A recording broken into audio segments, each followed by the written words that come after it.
This is the third webinar in a series of webinars brought to you by the team here at the Combined Authority of Cambridge and Peterborough. The first two you will be able to and can access online, and they were all about what support was available to you as a business, the various government grants and schemes, and then more detailed look at HR and some of the options available to you with your employees. So before we get started, I'd just like to talk to you a little bit about the scheme and what's available to you. Slide two. So yes, we're an advisory service, and we've been put in place specifically to help businesses across the combined area of Cambridgeshire and Peterborough through this Covid-19 crisis period. And we will be delivering a series of webinars over the next few weeks with very specific subjects and some fantastic subject matter experts making guest appearances to give you some really great advice on how to manage through the crisis. So you can see on the screen there we cover quite a large area, so plenty of businesses that can come in and make use of those services. So the sorts of expertise that we've got available to you, and we have a range of expert advisors. I'm just going to move the next slide on. So we can provide expert advice, as you can see, in a whole range of subjects, through from HR to import, export, sales, warehousing, and of course today more detailed look at accessing finance through this difficult time. So you are able to both attend the webinars, but also you can book a one-to-one session with one of our advisors, and I'll tell you about how you can do that at the end of this webinar. So without further ado, I am going to pass over to Richard Olson, who's going to host today, but we do have guest speakers with Jeff Greenfield and Richard Malchek providing us with some great expert advice. So Rich, I'll hand over to you for the rest of the webinar. Thank you, Kate. Right, and thank you also to the panelists today. Richard Malchek from Pioneering Innovations is a specialist in UK grants and R&D matters, and Jeff Greenfield from IGF, who are one of the latest lenders to join the accredited CBIL scheme. So if I just talk through, obviously there was an announcement earlier this week, which wasn't a major surprise as it had been published mainly in the papers, about the new bounce back scheme. It's a loan scheme that provides smaller businesses with loans of between £2,000 and £50,000. The government has offered a 100% guarantee against the outstanding balance of the finance, and there is no interest to pay for the first 12 months, nor are there any capital repayments. Additionally, there's no arrangement fees on it. And once once the application has been approved, payment should be received in a matter of days. They have said 24 hours, but let's give them a bit of leeway in that particular matter. Obviously, if you are already in receipt of a CBILS loan, then you have until the 4th of November to actually convert that loan through to a bounce back loan, which potentially would save you the capital repayments during that period. So that's a nice little add-on. There is a requirement that you cannot have been classed as a business in difficulty as of the 31st of December 2019 if you're applying for borrowing of more than £30,000. Now, that is actually the same requirement that exists for both the CBILS and the larger CBILS scheme. And the business also has to self-certify that it has been affected by the pandemic itself.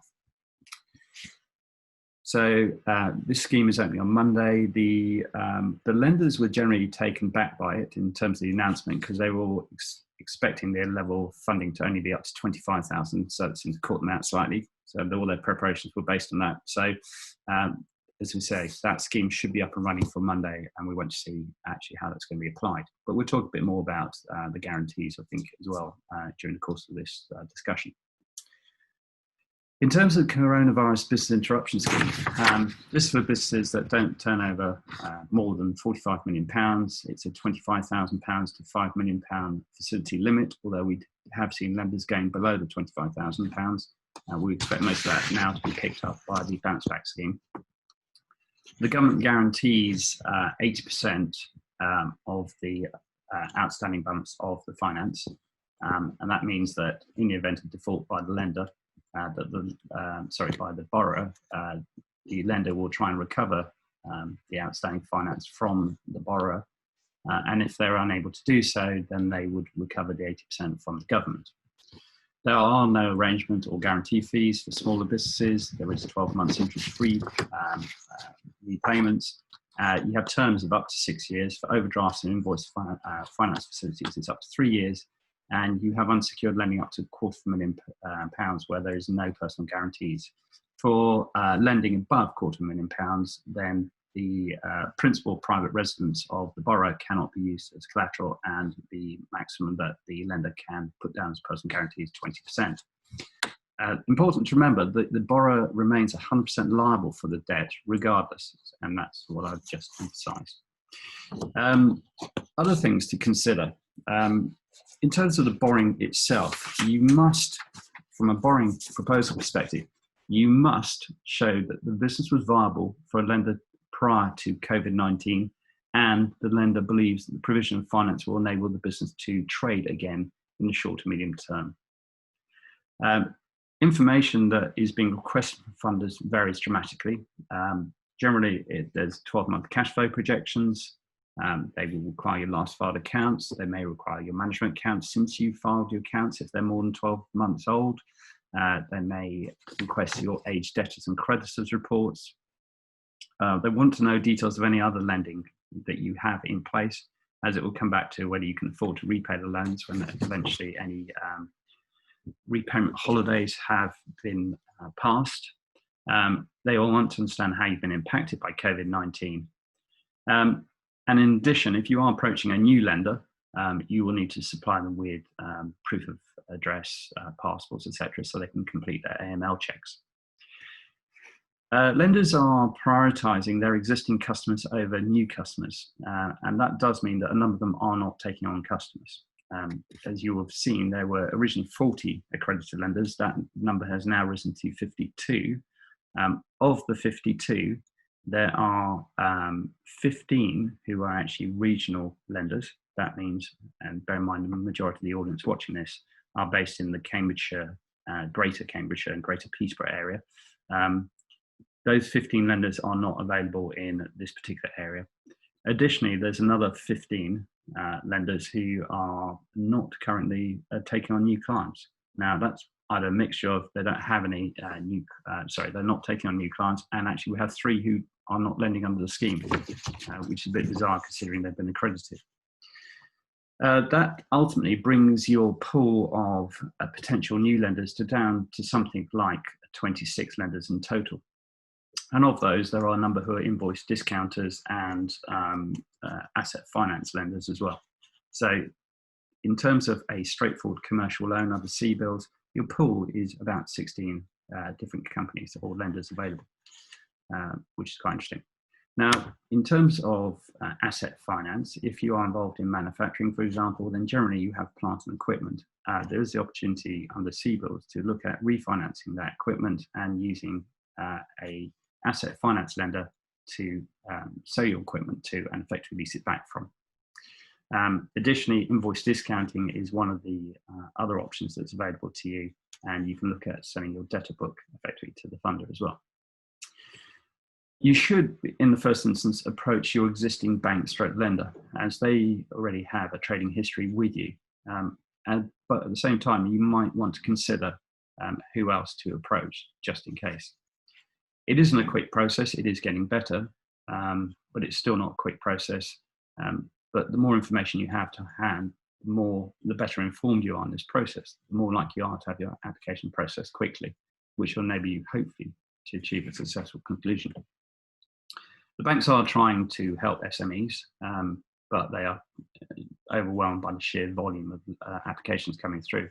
And as we've seen from some of the newer lenders coming on to the panel, it isn't a quick process to set up effectively a completely new funding line at a very short notice.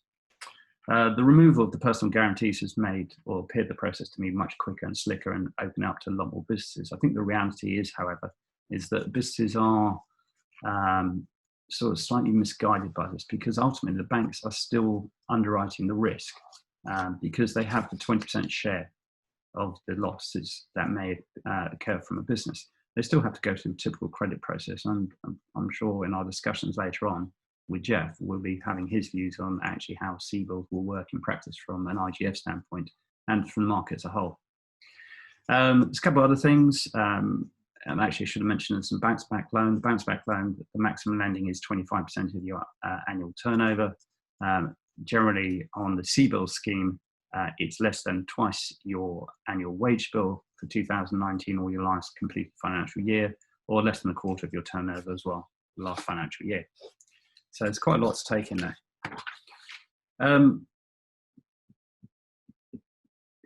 If I move on to the large business interruption loan scheme, again, it's for businesses that turn over more than £45 million.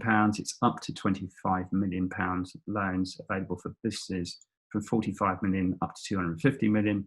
And if the turnover is more than 250 million, then they have the ability to borrow up to £50 million. Again, it's an 80% guarantee by the government. There's 12 months interest-free payments. The terms are up to 3 years only. And the same restrictions in terms of personal guarantees apply as before. It's currently, as it stands, there are only 10 approved or accredited suppliers of lending for that, which are the RBS Group, Barclays, HSBC, Lloyds, Bank of Scotland, Santander, Danske Bank, and Clydesdale/Yorkshire Bank.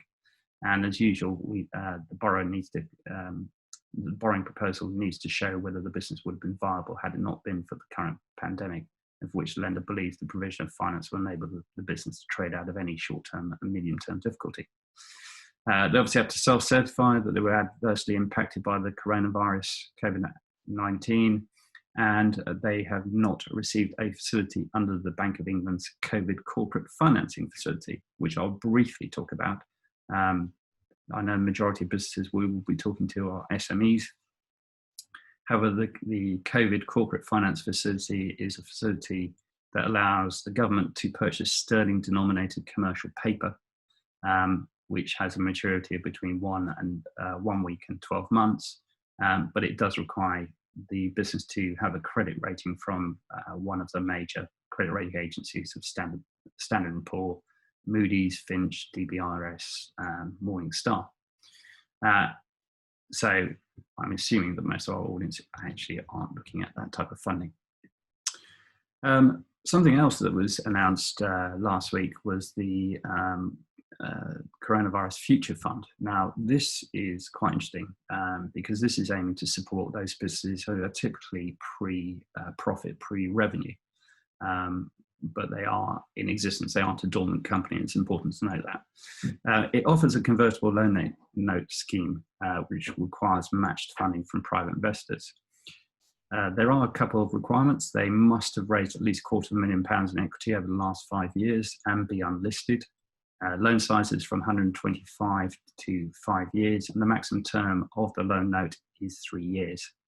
They do convert to equity on the next qualifying or non-qualifying round at a 20% discount to the issue price at that time.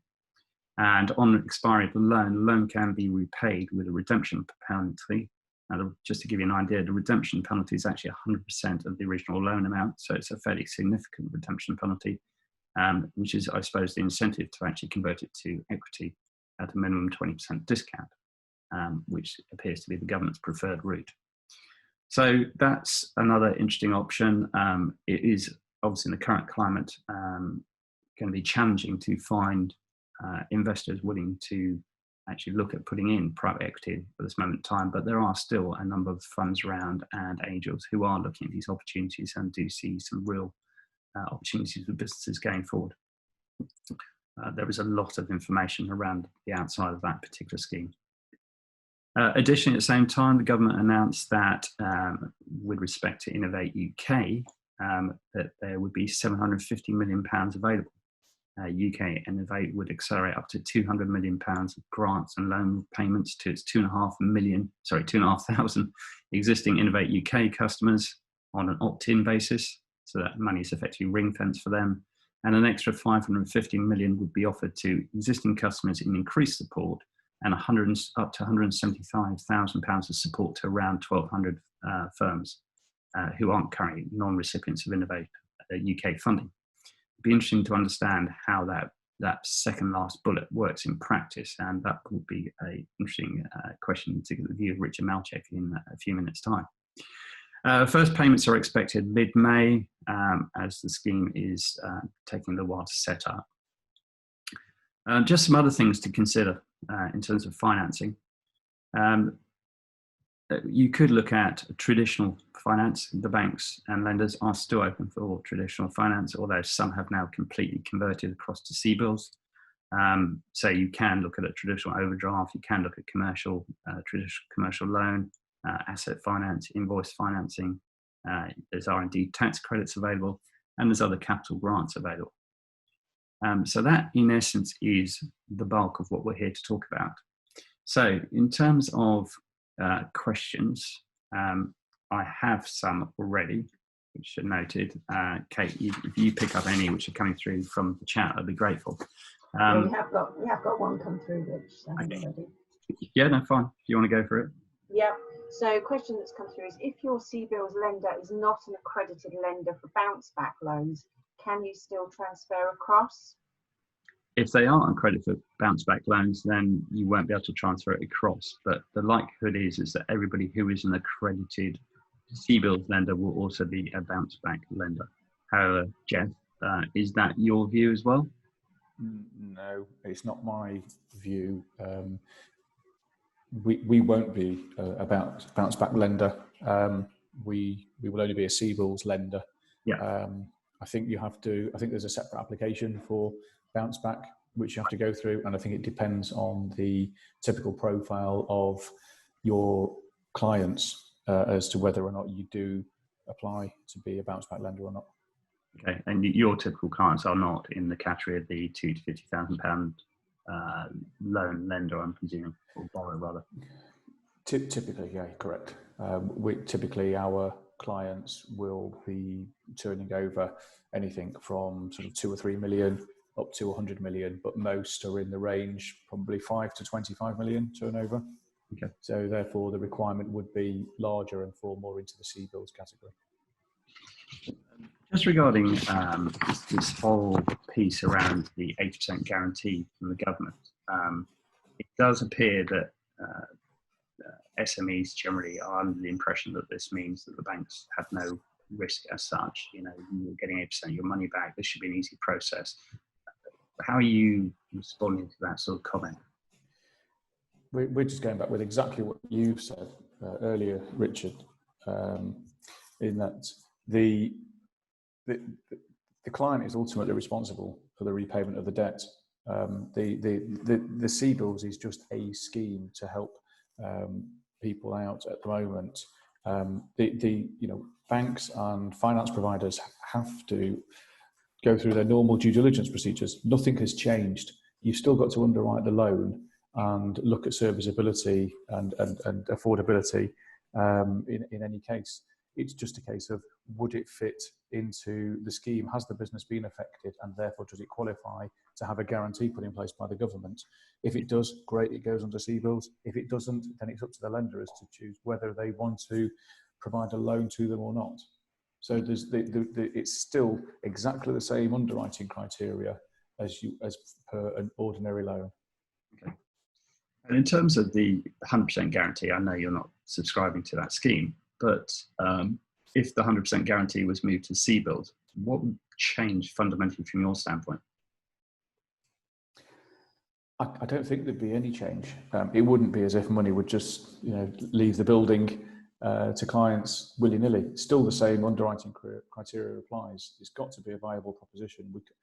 Lenders can't be lumping all responsibility. Okay, that's interesting.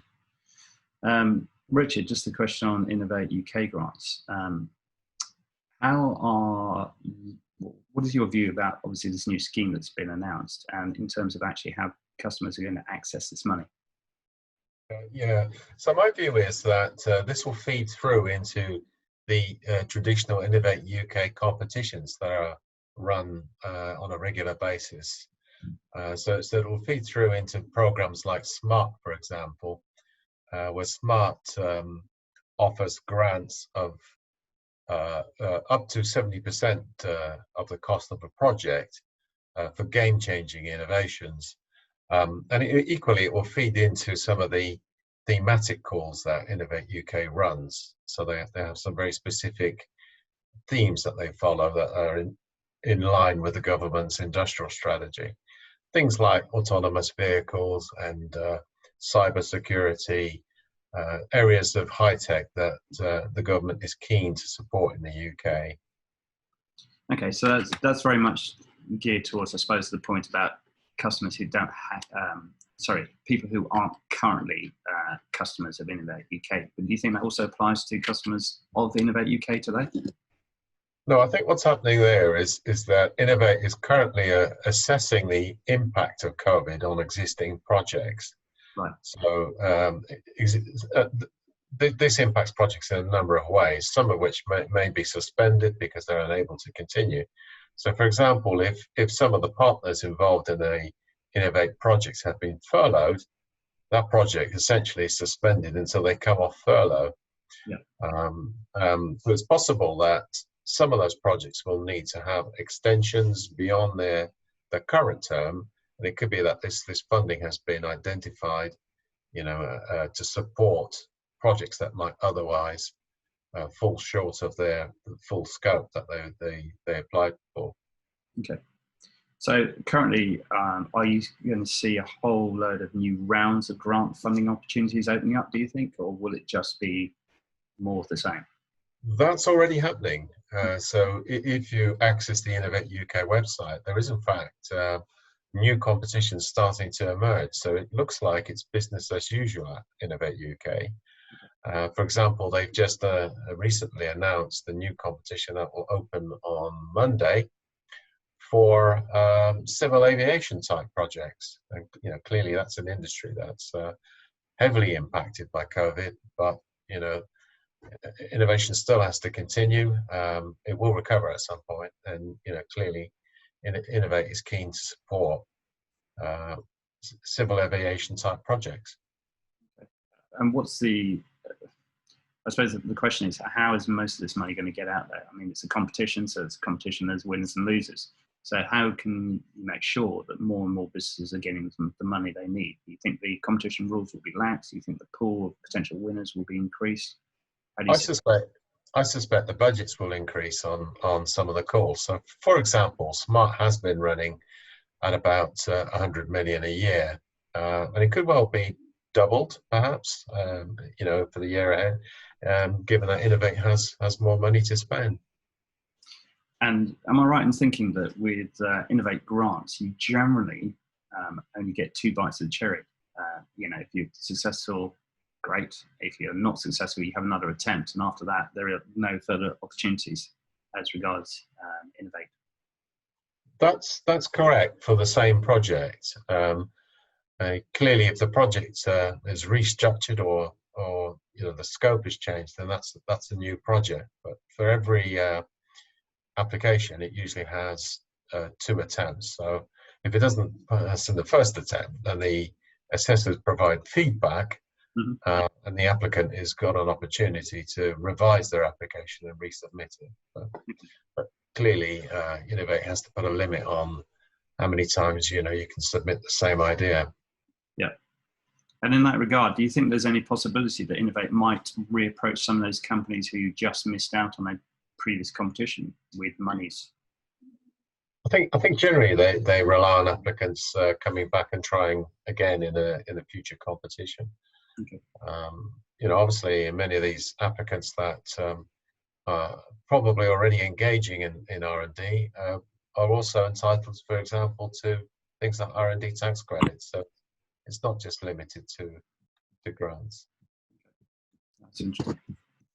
And Jeff, I appreciate you've only just started on your CBILS journey per se, but generally, how are you finding the marketplace in terms of the types of inquiries you're getting through?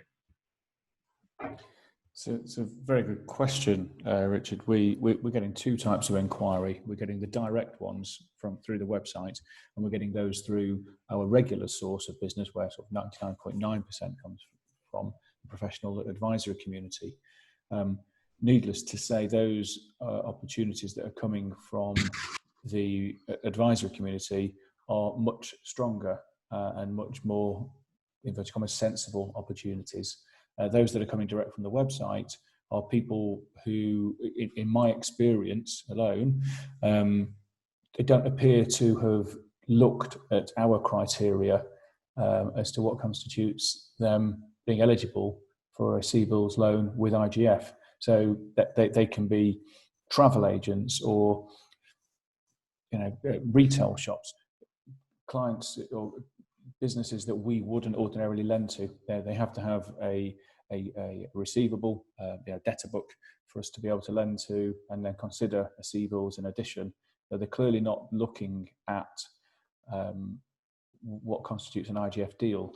What that also tells me is that could be quite a bit of desperation out there from businesses who are making multiple applications to multiple lenders, just trying to get their hands on whatever money they can, and therefore not thinking about the consequences of taking on, an amount of debt. Yeah. And in terms of your criteria, what is your criteria, for example? Our criteria, first and foremost, for IGF, we're an asset-based lending company that focuses any facilities that we provide around a core invoice finance facility. The invoice finance facility has to be a minimum of circa £250,000, and if they don't meet the criteria to have an invoice finance facility from us, we can't provide any other facilities to them. Okay. And are you seeing applications which you would traditionally have handled as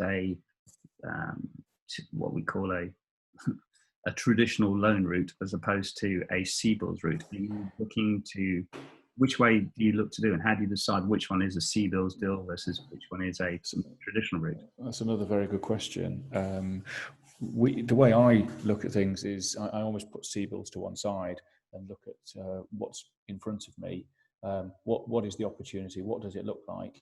And if there is an opportunity to provide an invoice finance facility and a loan alongside it, if the answer is yes, I then go to the next stage: is do we write that as a regular cash flow loan alongside an invoice finance facility, or will it fit into the CBILS criteria? Okay. And that's the best way to look at things. So the opportunities that are coming through from the professional advisory community are pretty well thought out. They may also have had an application processed by their main bank as a first port of call and been declined. And this is something I'm seeing more often. And we've only been approved for a few days, but already I've seen applicants who have been declined by the bank for reasons that appear to be unfounded. Okay. It's quite an interesting word, unfounded. So, yeah, can you give any examples of unfounded? I say unfounded, probably a bit harsh, possibly the wrong word, but for example, I'm looking at something where in 1 year the business had revenue of about £5 or £6 million and had a very, very small loss, £2,000, and therefore was declined for a CBILS loan on that basis. Yeah. Whereas they're not looking at what we believe is, we would look at the overall position of the business, not just the historic financials. We'd look at the current run rates and the current impact of COVID-19 and what the future looks like before making a decision based on one single item. Okay. And in terms of how you see CBILS fitting in, where do you see it in terms of the marketplace? Well, if I speak first of all for IGF, I see it as a nice to have for IGF, and it's great to be accredited by the British Business Bank for it.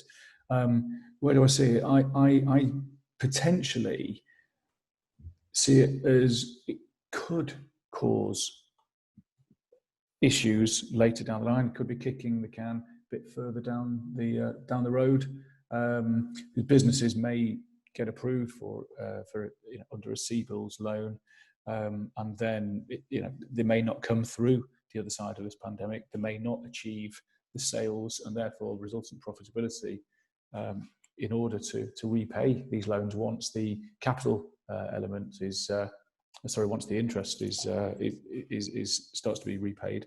So I think there's potentially more problems looming further down the line. I think it's a good solution, and it's a good type of solution for the immediate need.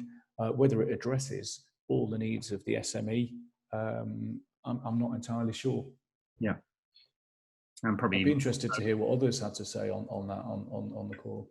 Yeah, I suppose, and the other point is the 100% bounce back loan scheme is probably creates that, or makes that issue even larger potentially, doesn't it? It does, and one of the great difficulties, and one of the things that will come out, and it won't be now, but it will be in the fullness of time when, and it will be a case of when, not if, but when people start defaulting on these in the future.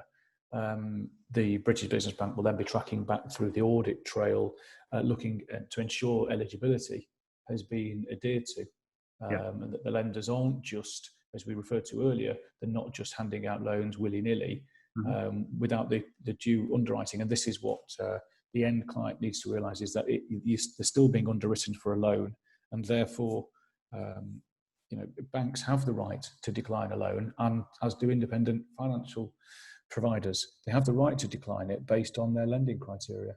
Yeah, absolutely. And just a couple of other areas. I mean, there's a number of sectors which obviously exclude, banks, insurance, and a couple others.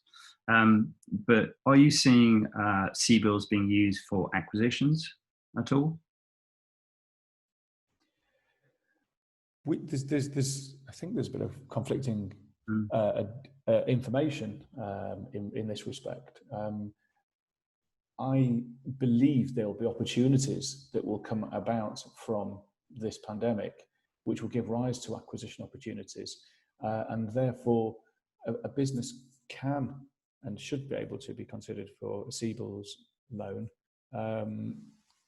for an acquisition. I do believe, I may be slightly incorrect. I know there's a very unwieldy document about eligibility, etc. But I do believe that acquisitions are eligible.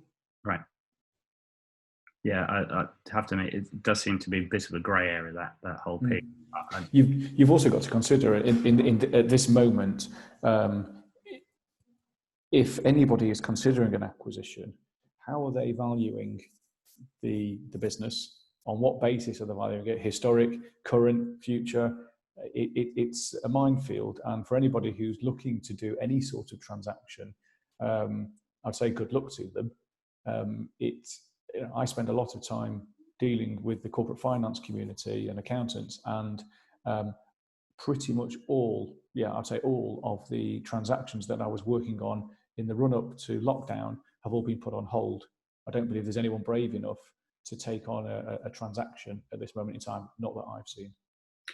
There appears to be a number of people who are talking about transactions. They're not necessarily looking to complete on transactions until after the pandemic is over, but it definitely does seem to be something happening. The other thing with CBILS is, again, it's something that doesn't seem to get any real press about, is the fact that you can't use it to pay down existing loans. So, some companies say, well, great opportunity, I could take the CBILS loan on and I can basically pay down an existing loan that I've already got. And that is I believe, one of the things on CBILS that you can't do. Is that correct? 100% correct. It's if you think about where CBILS has come from, it's using the platform of an EFG, the Enterprise Finance Guarantee, and that can't be used to consolidate or repay old debts. And if you think about it, if you'd for any other loans that you may have, or that a business may have, where security has been pledged, it would almost takes away that security and it gives it back to the client, and therefore puts the banks and finance houses in a less secure position. So I agree that there's no way it should be allowed to be used to refinance any existing borrowings. I don't know how that's going to be policed in practice, though. So, I mean, that's a slightly different issue. I'm not sure how, unless it's a stipulation within the agreement that's signed with the client. I don't know how anybody's going to police that particular issue. I think you raise a very good point there, Richard. How does it get policed? It's you're right, it is open to abuse, but you've got to think that we're in troubled times, and hopefully you'd expect SME to be sensible. Yeah, no, absolutely. I think there's some really interesting things that may or may not occur as a result of CBILS. I'm aware of one lender at the moment who is requiring that if a borrower does get a CBILS loan from its existing bank, that they are basically their lending is placed ahead of the CBILS lending. And I believe that it's being turned down by the banks as a result of it. So that's requiring the banks to decline it, which is quite an interesting stance they're taking, and could create some real issues for the marketplace, because if you can go and borrow the money elsewhere, that business, that lender is actually a CBILS lender itself, but is limiting the amount of lending it is willing to do. It's creating a very big problem for businesses when they're actually being recommended to go to their current bank first to actually borrow the money. I don't know if you have a view on that particular issue, but it is quite a challenge, I think. I think more of an issue that we're finding is where you have invoice finance providers who are non-CBILS approved. Yeah.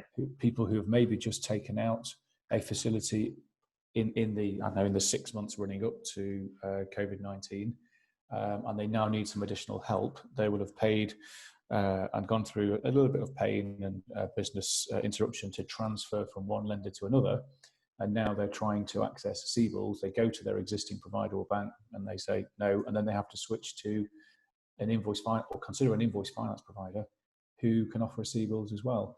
And I think it is quite a grey area, as you say, Richard. Yeah, I think it's very interesting. Okay, well, I think that's it on the question front. Kate, have we got any more questions? Not that I've seen come up. I think just no more have come up from our attendees, but just a couple for me that have come up, I guess, while I've been listening to you. I'm not from the finance industry, and so I guess thoughts from me are, I guess if you were an organisation that would normally be accessing financing, you would be preparing for that. And I guess there are so many organisations out there currently that have been caught relatively unaware with the current crisis. So I guess if you were giving some advice, any of our panelists, to organisations who were considering accessing financing, what could they do to be preparing themselves to access that financing, bearing in mind we don't want them to make a knee-jerk reaction, as Jeff said, fall foul later when the business may not be sustainable. So what can businesses potentially be doing? Well, I'm going to pass this one to Jeff nicely, because I think it's better hearing from a lender rather than from me personally. Thanks, Richard. It's a really good question, and first and foremost, I think businesses need to, take the time. It doesn't have to be done today. It can be tomorrow. Being prepared and having a very comprehensive pack of information to provide to a lender will help greatly. What I mean by comprehensive pack is, under normal circumstances, lenders want to know what's the story of the business, what's the background, who are the management team, tell me about your historic financial performance, and what is it that you do. And that's a given for any finance provider. Then what's more paramount than all of that is, how has COVID-19 affected you? So what have you put in place? Give a comprehensive plan or an exec summary of what has happened to staff. Have you furloughed them? Have you taken advantage of the staff retention scheme? Number two, what's the how have your customers reacted to this? Is there a domino effect? Are they falling over? Are they taking longer to pay? What about the supply chain? Are they giving you any support? Are they extending terms to you? Are they putting pressure on you? HMRC. So just going down each of the points that any business owner would be thinking about right now: its customers, its suppliers, and its banking relationships. Tell me about what is happening. And if they give that as a brief overview, as a lead in to the background to the business, that's exactly what a finance provider is going to look at. And any business that hasn't got that information or doesn't prepare that information is going to find it very difficult to access any type of funding at the present time. They're being prepared and taking a little bit longer to ensure that what they're presenting to the finance provider is sensible and logical, will really help when potential facilities are being underwritten. I guess, and that's a really good answer, thank you very much, because I guess it is this piece around slowing down to speed up and making sure that you've got absolutely all the information and advice available to you, because I mean, certainly from my point of view, sitting and listening, there's just so much out there to take on board, it can be really difficult to understand everything. I do have a quick question for Richard. I think one of the things Richard Bowcheck, that is, one of the things I'm hearing a lot about is pivoting. So if you were thinking about pivoting your business now and diversifying, what are some of the things you could be putting in place to make yourself, I guess, most desirable for any access to any grant funding? Yeah, that's really interesting, Kate, because that's exactly what some businesses are doing. They've spotted the opportunity and identified a need in the market that perhaps wasn't there until COVID arrived, and are repositioning themselves to take advantage of it. So clearly, just recently, Innovate ran a competition which was actually 100% grant funded, which is exceptional in grant terms, as normal grants are normally match funded in some way. But they ran a competition for COVID disruption technologies. And it's interesting to see the sort of things that will come forward for that kind of thing. So things like, assisting businesses with remote working, resolving some of the issues about educating children while they're at home, for example. All those sorts of ideas are ideal and could still be fed forward into some of the smart grants that are looking for game-changing innovations. They are by nature game-changing. I hope that answers your question, Kay. No, it is. It's fascinating, isn't it, to think about how you can both use the access to financing to think about reacting to some of your business needs, but also being proactive right now and thinking about how you can diversify. Indeed. Yeah. There's no more questions, which I think one you've picked up and answered, haven't you? So one that came through to say, can you pay off existing finance with the bounce back loans? I think that may well have already been answered, I'm not sure. Yeah. Okay, so Kate, just to wrap up, I guess. Yes, so well, that's been an absolutely fascinating session, certainly from my point of view, where I'm not financially minded as my number one area of expertise. It's been fascinating to hear about not just what's available, but also your take on how to interpret that and what's going on right now, because we're all stuck in our own little worlds, aren't we? So can I just say thank you to Richard Olson for hosting that session, and to Richard Bowcheck, and to Jeff Greenfield for providing their expert advice. So as we said, we are delivering a series of webinars. The next webinar is next Tuesday, the 5th of May at 11 o'clock. And that is a webinar covering working from home, employee wellbeing and mental health. I'll be hosting that with a guest speaker. And beyond that, I think on Thursday, our next webinar is marketing and crisis comms. And then we've got 2 or 3 beyond that booked in. So I would recommend that you get onto the website, have a look at the seminars that are available to you, because there's lots of great information that you can tap into. Alternatively, and one of the things that certainly is clear to me this morning is how much there is to consider and how important good advice is going to be right now to you in terms of making the right decisions.